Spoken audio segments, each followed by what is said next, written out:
Prvý rok dobrovoľníckej činnosti v nemocnici Bory hodnotíme pozitívne. Dobrovoľníci sem niesli predovšetkým taký nový vietor, Vánok a personál a rovnako aj pacienti oceňujú túto dobrovoľnícku činnosť rovnako ako aj dobrovoľníkov veľmi za prínosnú.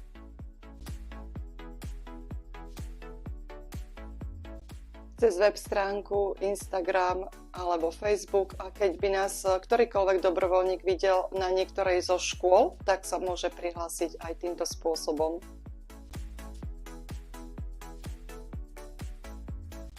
Tak predovšetkým dobrovoľníkov, ktorí majú otvorené srdce, ktorí majú čas a chuť pomáhať a sú to predovšetkým dobrovoľníci od študentov, pracujúcich, nezamestnaných z rôznych profesí až po seniorov.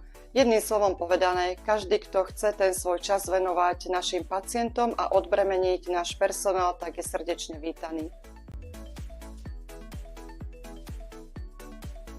Rozhovor s pacientami, to je také najdôležitejšie v rámci dobrovoľníckej činnosti. Registrácia pri kioskoch. Dobrovoľníci sú veľmi prínosnými, keď pomáhajú každému jednému pacientovi pri sprevádzaní, najmä do rôznych ambulantných sektorov, tých častí. Na urgente dobrovoľníci pomáhajú taktiež pacientom pri registrácii pri kioskoch.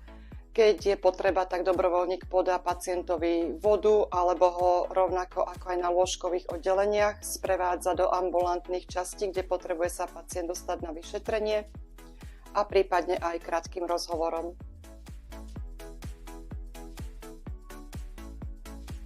Naďalej privítame dobrovoľníkov na lôžkových oddeleniach, na urgentnom príjme, pri kioskoch a pri jednorazových aktivitách v našom nemocničnom chode. Pridajte sa k nám, tešíme sa na vás.